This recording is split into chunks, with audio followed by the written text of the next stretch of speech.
Thank you very much for being here. Well, after all of this explanation, Valentina, I think that I should go back home right now. I could just go on talking. Would be much more easier for me. Well, it's a pleasure for me to be here, and I would like to thank LACAP, Tamara, and OCAD University for this invitation. It's a pleasure to be here again. I did a show in 2008 in Prefix, and it's a pleasure to come back. It's a lovely city and lovely people. And well, I will, because I came from a state in Brazil that we love to talk and we love to tell stories. And if I don't control myself, I can stay and talk for hours. And then that's why. Ringing a bell. Sorry? You're ringing a bell. Please do that. I have an iPhone here also to control myself and also to avoid getting lost in translation. And because my English is not perfect, it's not very good. I decided to make a text and make a kind of collage of different texts, short texts about different works, and then I think, I hope I can just be focused on my texts and explain as much as possible about the works I've chosen to show you. And it's just a short selection because you realized through the Valentina's information that I'm a little old, and then I have done a lot of projects, a lot of works, but I need to be. I have to make a kind of short selection, and let's see. I have to do this and this for the laptop. Yeah. Right, I will give you a kind of some guidelines while I do this. I present these guidelines. I can show you some of the texts I have from a project that I call the Universal Archive, which is a project that I keep since '92. Basically, a kind of collection of archive based on found texts from newspapers that mention photographs, and but some of them you will recognize, and others are kind of fait divers style texts. I like to say that in general it always seemed less necessary to make image than to understand the means of its absorption or its circulation in the world. This refusal of a certain photographic gesture, therefore, led me to produce images not necessarily new, without ever neglecting his insertion field, or rather, its action field. It made me, over the years, using strategies much more common to artists than to photographers. And thereby, I would like to list some of my thoughts and actions that can explain how people prefer to call me much more an artist than a photographer. Even if I consider myself as a photographer that only doesn't make my own photographs. Well, to activate the space where the photo is installed, this is for me something that I consider fundamental. Understand it as an extension of the image field, since these are both flat surfaces, the photo and the place, and the wall, for instance, the surface, the wall surface, where I am showing some photographs. From the standpoint, this led me to make much more installations than prints with regular framed photos exhibitions. That's what I always liked. I always preferred to create installations and change it from one place to the other every time I am invited to make a new show. To realize and take into account the specificity of the image and its potential for certain and specific media. I always liked to understand what happens with the image when they are inserted in books or newspapers, billboards or facades, for example. You know, like I'm giving you an example. I love to get one specific image and activate it differently. Because it can be very different if you insert this image in a book, or for instance, if you create a site-specific project like a billboard, and what it can, how this image can affect differently the viewer, only because they are in different supports. Guiding myself through my preference for photographs deprived from aesthetic character, I always took into account the origin and destination of the image, the invisibility, the oblivion, the forgetfulness or disappearance. The images have a specific cycle of life. They are born, they are useful during a certain time, they lose their symbolic value, and they die, as their reference do. On the other hand, there are also different photographic cycles, depending if the image belongs to a private file or to a public archive, whether it was done for a newspaper, whether it is in a family album. It's like understanding that there are different expiry dates for different categories of photography. I believe that certain photographic repertoire, the farther away from what modernity used to call the author's photography or the highest class photography, the more they approach me to the humanities and to the exercise of understanding how their systems of representation work. It means their wish for the ideal representation rather than perfect, their repose to the unworthy, not edifying image. For example, they make me understand what one keeps and what one deletes or resigns, as an imitation of memory itself and its opposite, no matter what level or scale, from the more private to the more institutional and historical. I have hunted for many years an image that is not visible, that is latent, that is not immediate, that was hidden somewhere, who lost his memory because its referent became an anonymous being, for instance, and expects a character to fill it. That is shallow, an image that is shallow because the abyss of the image is on its surface. It means 2 dimensions in a sheet of paper.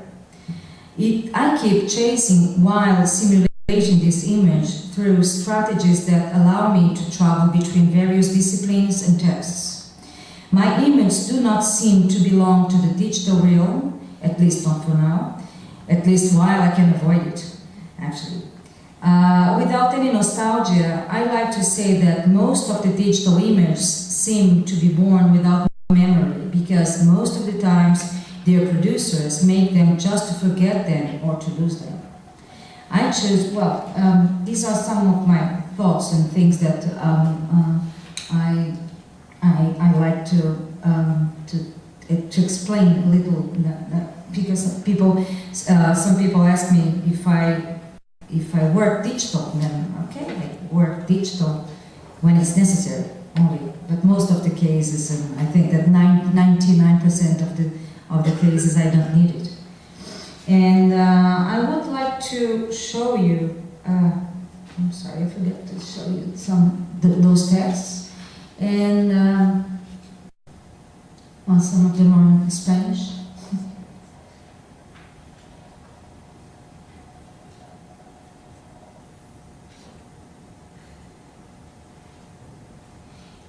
This is a text that, normally what I do with let me explain that, the strategy of the Universal Archive. The Universal Archive is a kind of collection of innumerous or infinite possibilities of images, because my my starting point is that when you read the text, you conceive your own image, which is different from mine. All of us have our own personal archive of photographs. And what I do is I read the newspapers when I am traveling, and if it's a language that I can read. And I collect these newspapers and I insert in my computer and I clean with all the information that is not really necessary or not directly linked with the photograph I want you to produce when you read my text. And they become anonymous, of course, and I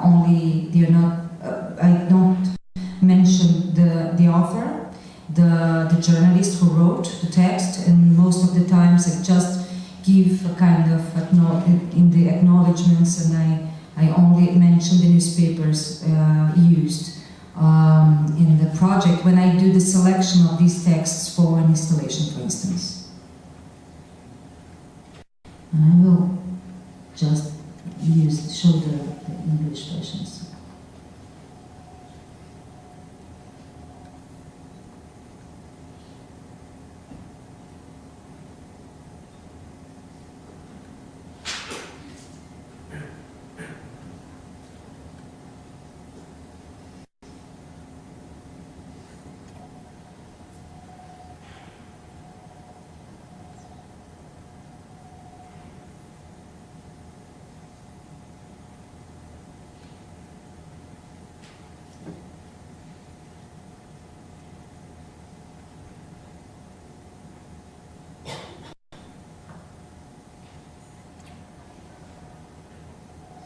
Well, biblioteca. Biblioteca means library in Portuguese. Biblioteca is a work, is a project based, it's a project born to exemplify the fusion of three forms of archiving and presentation of what I call the photographic information. A hybrid, private and fake system that links the museum, the files, and the library. This is a collection of 100 albums, like slide boxes and photographic negatives, organized, arranged, and enclosed within 37 displays, divided into 10 groups. Let me show all the... Oh, what happened?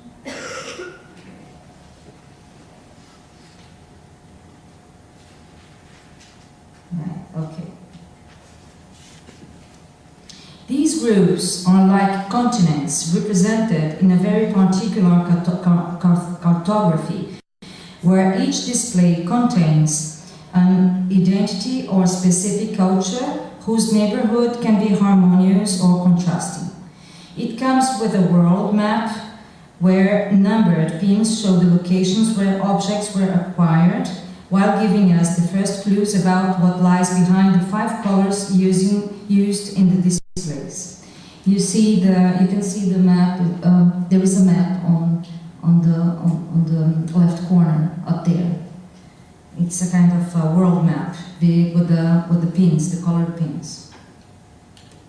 A file cabinet with 2 drawers contains the numbered cards that correspond to each album, where information can be read about the 100 collections of images. That is, 100 visual narratives that the viewer can never handle.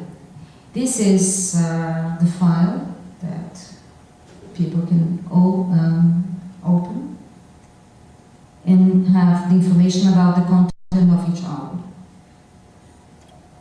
The viewer can get to know Biblioteca and extract some benefit from it in 3 different but complementary ways. At first, I will come back here. At first, as in a museum, he can walk among the displays and perceive through their disposition the relationships between them. With a little more time, through observation of the world map, the viewer becomes a researcher, seeking to uncover something more about the fate of each object, This sends him back to the displays for more careful analysis of their contents, although unfortunately this is restricted to their size through the glasses. What you see from the top of the displays is just a one by one representation, photographic representation of the content of each display. When you see, this is an idea, an image of the top. When you go look through the albums, through the top of the display, you just see the reproduction. You only see what there is inside the vitrines, the displays, looking through the glasses on the sides of them. And then you see only the thickness of the albums. With greater disposition, as if in a file room, the viewer can consult the search index and research what the archivist librarian concluded from their careful study. From there, he goes deeper into the history of each album and into the diaspora of photographs. Always subordinate to the time dedicated to biblioteca, the researcher becomes a reader, revealing in the eponymous book, which contains about 400 photographs from those albums, and suggests a condensation of all the narratives into one, as if passing finally from the file room to the library. And this is what I can show you, I offer you to see of all the content, of everything that is inside my displays. This is now I will show the work, a project that I showed in Prefix in 2008, a part of, more or less a half of the whole project I've done in 2006, called The Last Photo. In 2006, I invited 42 professional photographers to photograph the Christ the Redeemer monument in Rio, using mechanical cameras of different formats that I have collected over the last 15 years. The cameras range from a 4x5 plate camera from the beginning of the 20th century to a 35mm reflex camera from the 80s. I also photographed the monument from within the airplane using the 35mm recall camera that my father used for many years. Let's see if I have some. Here I have some examples. I will come back here. Let me just show. This was my photo done with the recall on the right. The cameras were used for the last time. They were then sealed. They had the lenses were painted by the back side with the same color of the frames, this gray color. The photographs were edited by their authors and myself, and the project, The Last Photo, consisted of 43 diptychs, each pairing the cameras with the last photo they registered, so long photography. And the idea here was to show all the diptychs together, creating a kind of horizon line for the cameras, and then you could see the details of each camera, like a part of the other part, half of the diptych. How it's important to look at the camera and look at the beauty of the equipment used by the last time. And that's why sometimes, every time I show a group of the diptychs, you have this line, the horizon line for the cameras, and the photos occupy different, create a kind of landscape in the space. It's one of the examples I was talking to you in the beginning about how to activate the space where I am when I'm showing the specific projects.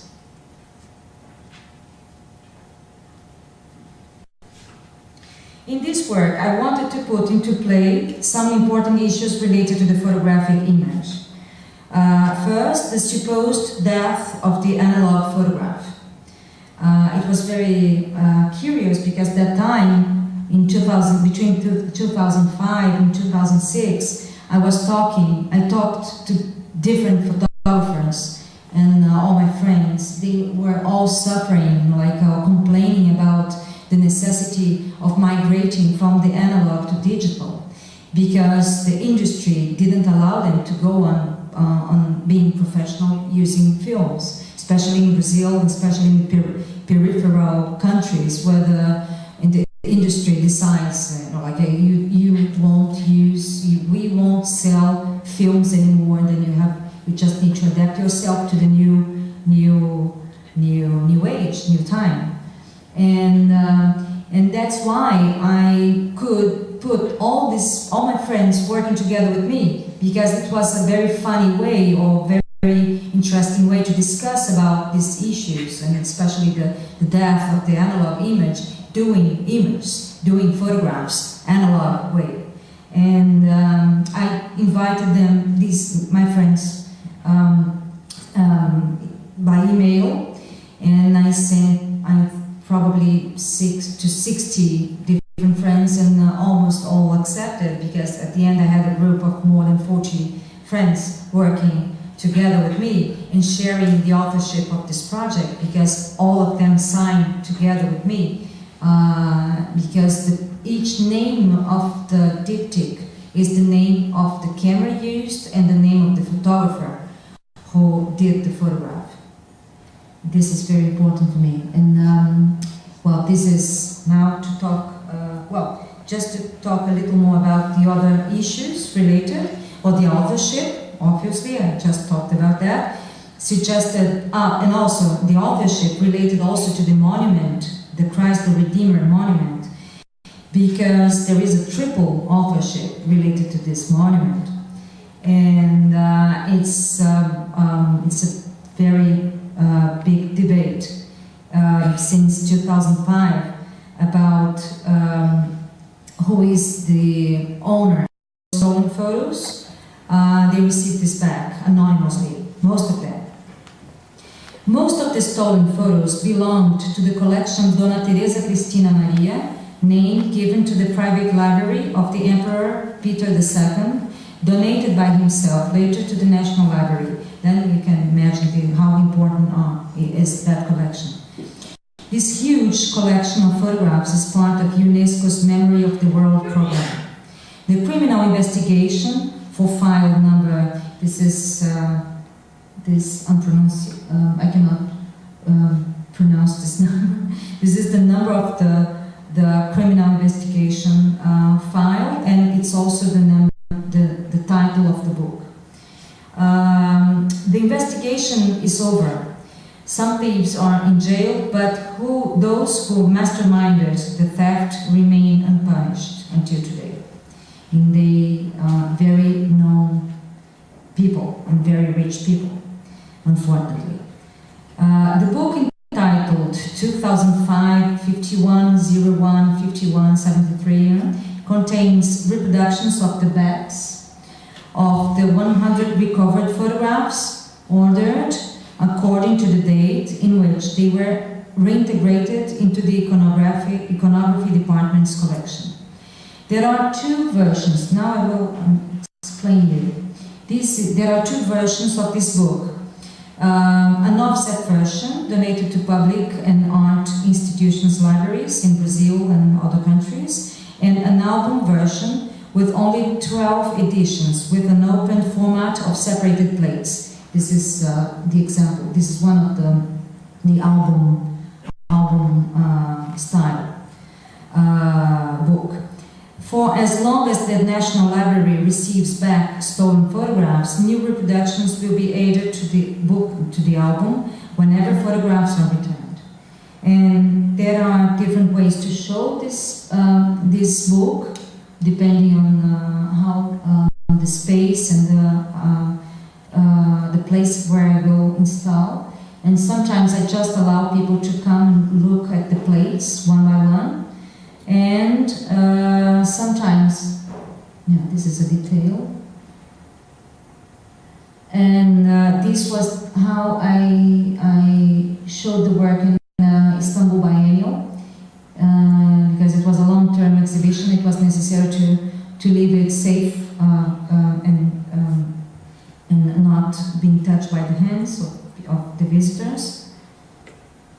And I had the information about each print in kind of chapters in these plates with only texts, and on the walls the backs of the photographs.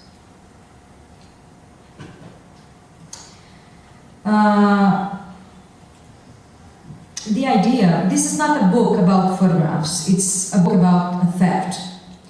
To show only the backs of the prints is to drive the viewer's eye first to the object, to its poor conservation condition. Then later the viewer looks at the photo itself. Then this was, for me, the way why I decided to,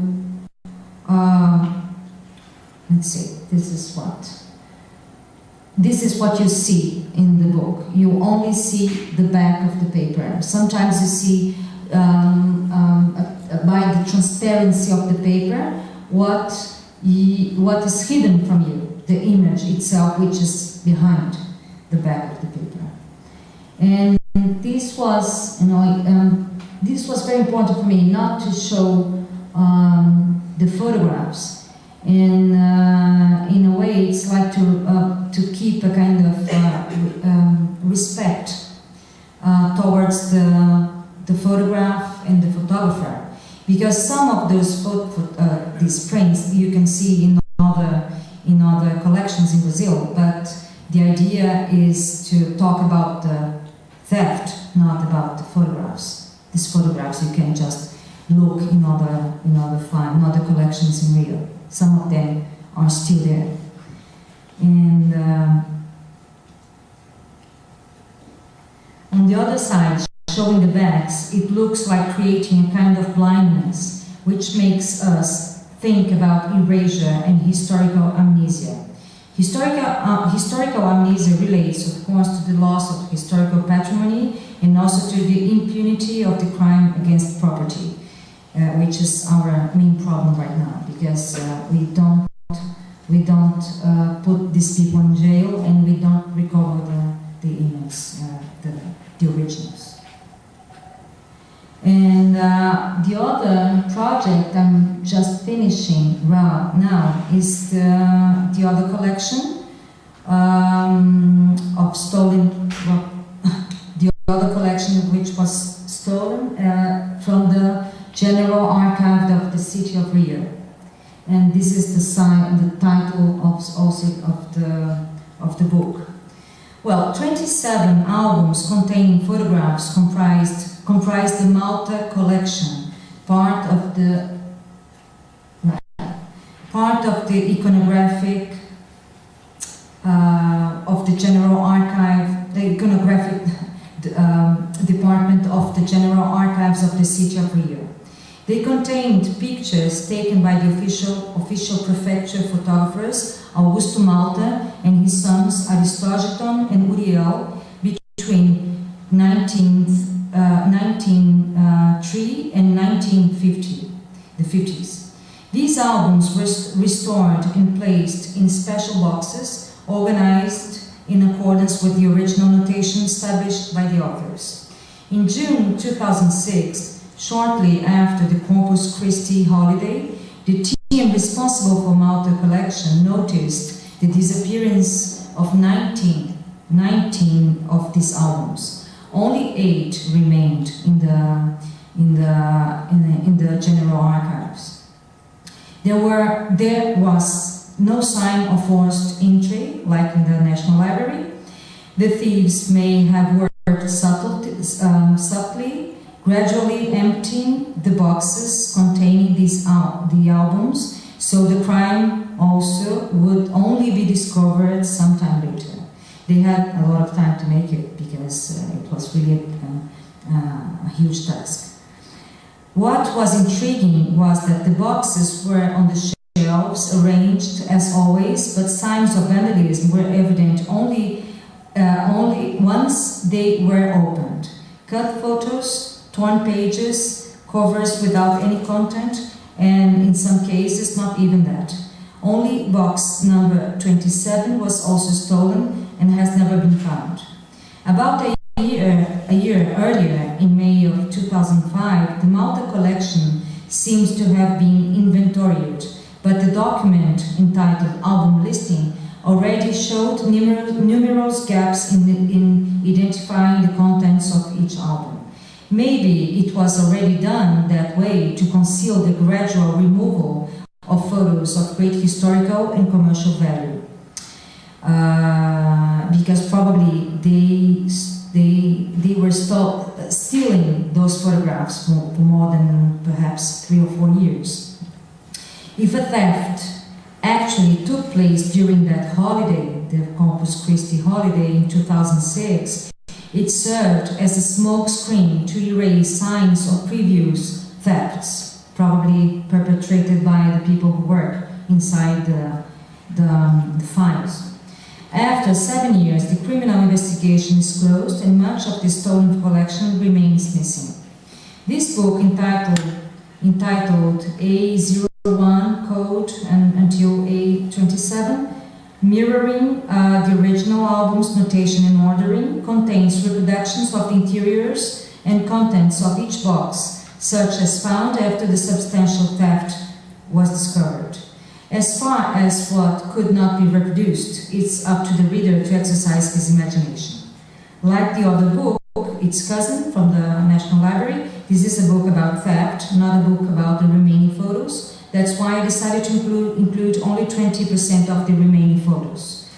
And this is how I decided to present the photos and in the books. Now, like when the photos remained inside the cover of the album, I decided to include in the book, but cut. It's really you are seeing the page really, and then the photograph is not seen by its total size and total with the whole image is not there. And the idea was to show even exactly what you see when you open the box. And then you have the paper, you have the bottom of the box, and you have some information that remained, and the cover of the albums when they are there, and some photos when they are there. And sometimes you have, it's very difficult to read here, but the information, the text about the content of each box, and information about how many photographs the album that was in that box, how many were in the beginning, and how many photographs exist right now. Sometimes there's nothing inside.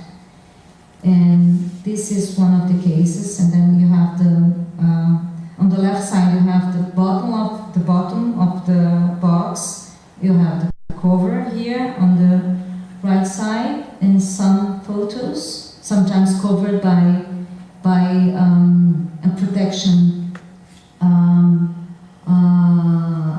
paper, like this, kind of ghosts in the book, and the end of the book. The end of the bottom of the crate, the box. In that case, for instance, you have only the cover. All the content disappeared.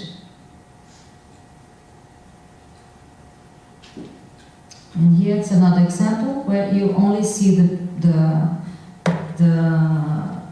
interior of the box, because even the cover disappeared. Right, and let's say, just to finish, there is two last. Do you have time for two more works? Right. Huh? Okay. Well, here in Montevideo, It's an installation project composed of 14 old slide projectors, digital slides, and sound. This was done in 2011 for an exhibition I've done in Montevideo, in the Centro of Photography there.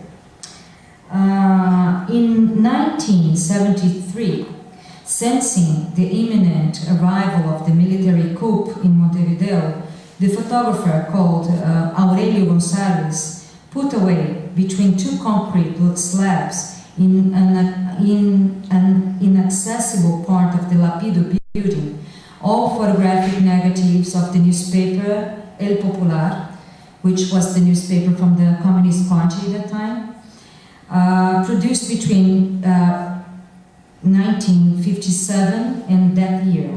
Then we are talking about 20 years of photographic documentation for the Communist Party newspaper.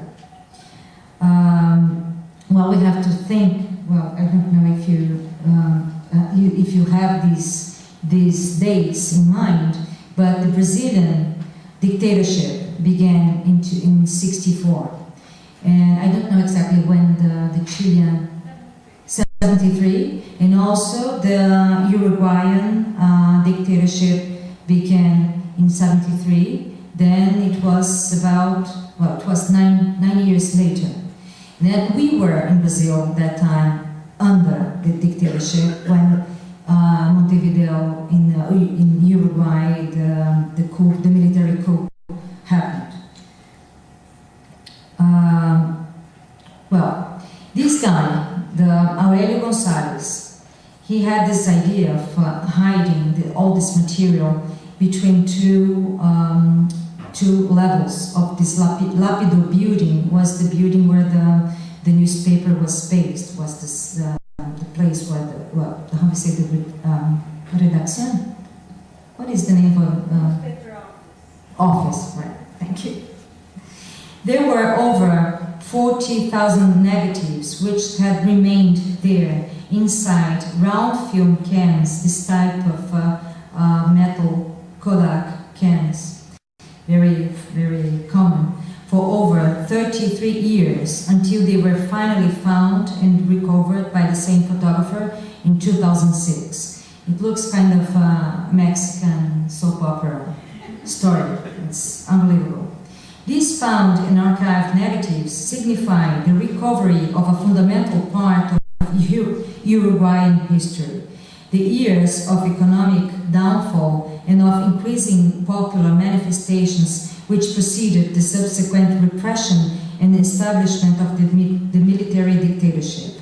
Struggled years, but also years of hope that ultimately culminated in a period of darkness which bears no photographic witness. And it's very curious because in Uruguay you don't have documentation of the dictator period because nobody wanted to make photographs that time. Undergoing a constant process of restoration, classification, and digitalization by the Centro de Fotografia de Montevideo since 2006, this material reveals today a past which urgently needs to be reinvented in order to be absorbed without regret or melancholy, so that it can finally be expurgated along with the years that succeeded it. Being Brazilian, I have vague childhood memories of the first years of military repression in Brazil, which coincide with the bulk of the documentation that resurged from inside the walls of the Lapido building in Montevideo. An overriding cloudiness seems to... I have here better examples. I don't know if you can see some of the images. An overriding cloudiness seems to cover up those years in South America, a cloudiness still present today that generates a kind of pathos among individuals of several generations. The impossibility of living without this memory and, on the other hand, a memory with few traces, take the society to accept a kind of constructed amnesia. And then it's very curious because all our countries in South America, we all suffer the same illness. So it was with an obviously foreign look that I chose to reproduce the same fogged up gaze, the same gaze with which we view that historical period of South America. The result of this was to submit a small selection of those images to a sort of foggy filter. The filters finally would be to reintroduce those images in a more playful and enigmatic way and still be capable of establishing a bridge with the past, maintaining its symbolic significance, but without trying to tie it to the ballast of documentary tradition, something which would restrict its focus on the actual historical events.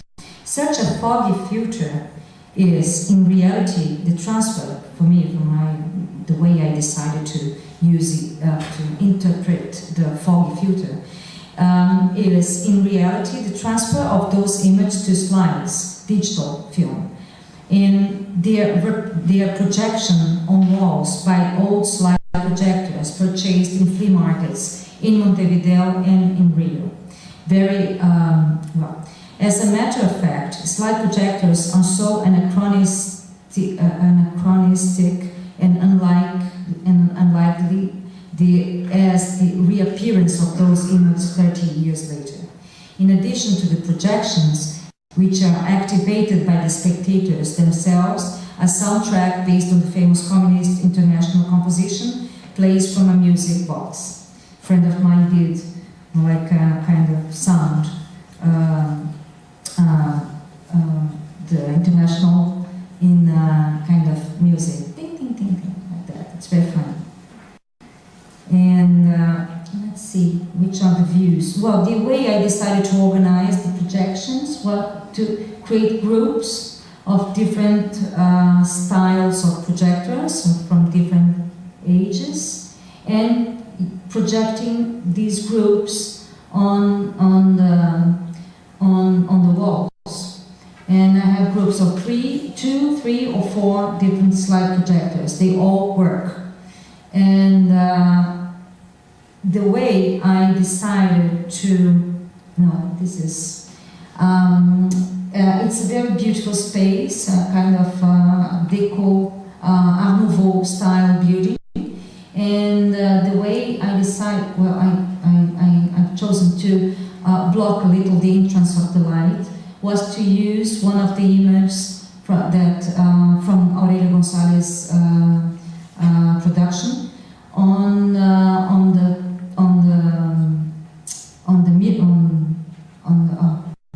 the windows, and it was very interesting because it is a vision of football, a soccer game where you have the police people looking at the camera like they were investigating something, like, or were surprised by being captured by the photographer. But actually it's not a repression scene, it's just a scene captured in a soccer arena. And this was to try to detach a little from the political aspect and giving a kind of more general view on all this production, the photographic production. This was a kind of the only projection which was not on the wall was this kind of diptych. You have 2 different small old slide projectors, and projecting images on PVC plate, and you have from one side you have a scene of the repression with the military on the streets, and the other it's I have 2 images of a strike, and you can just choose what image you want to see. Well, to finish, there is a project which I will leave a book related to it for the library, of the OCAD library, and LACAP also. It's a project called Minus Value Auction. It's a project I've done for the 29th biennial of São Paulo Biennial in 2010, and I just finished the book right now, then 2 years later. And I have some things to say about it. A part of the text that was introduced, that introduced the exhibition, my personal exhibition inside the biennial. It's a text that was on the wall explaining the viewer what they were looking at. Objects are abandoned for several reasons: excess wear and tear, natural or planned obsolescence, involuntary disappearance, or simply loss of interest. However, what brings them back into circulation in the market for used goods is the certainty that some value, even if unlikely, can always be attributed to them. The Project Minus Value auction comprised the collection and exhibition of 73 objects, all belonging to the universe of photography, found and purchased in various flea markets. Each object has its designation of origin, little plate, as part of the object, which means that its origin is as important as its nature. Explain better what I've just talked about. These are some of examples of the objects I was showing in this big display in São Paulo Biennial. And each object has this little plate where when you have the number of the lot, and the place where it was, the flea market where I found this object, or where I bought this object, the original object, before being transformed to become an art object that you see in my display. And then that's why you see all these plates together with the objects, and it's obviously part of the object.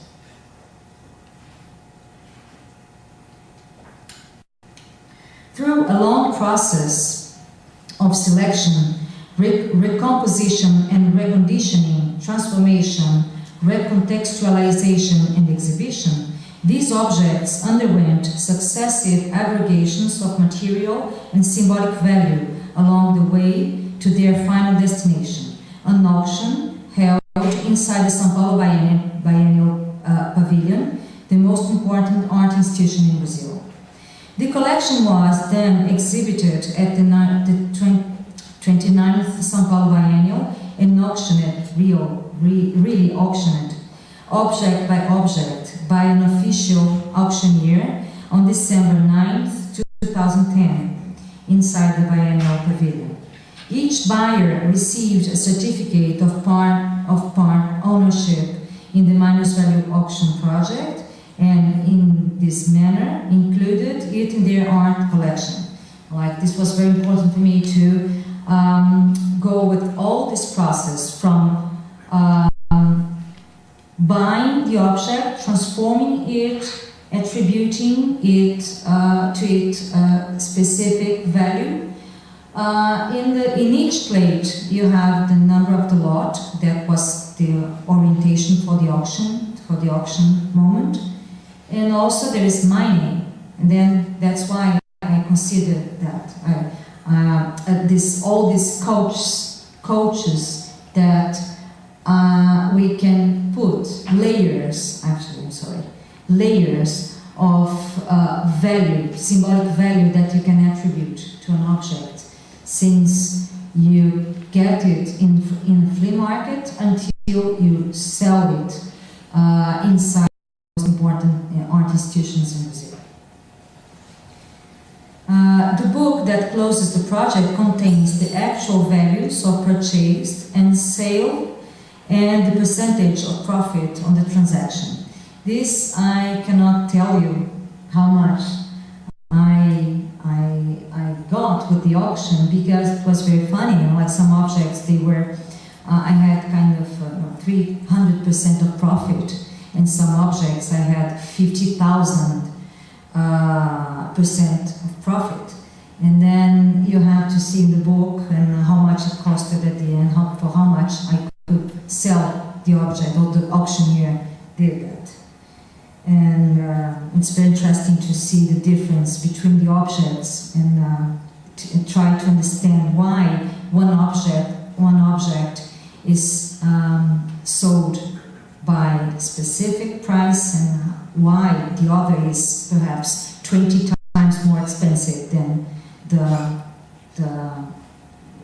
neighbor. In short, I was called into question the value of an artwork, from the value of the obsolete and discarded objects from analog universe, easily found in second-hand markets, until they achieved another status with the exhibition and the auction. And this was, you know, like just to finish with explaining a little more about this project. I received a lot of critics, you know, at that time, even people that were gallerists and not collectors, but gallerists and people who are involved in selling artworks. They thought that I wouldn't be allowed to do that. In discussing, you know, they complained about how an artist could make so much money without a gallerist involved, or without, you know, using and the strategy of the gallerists and the auctioneers, the real auction, which I really did inside São Paulo Biennial. And some people criticized me, and they discussed about the ethic aspect of making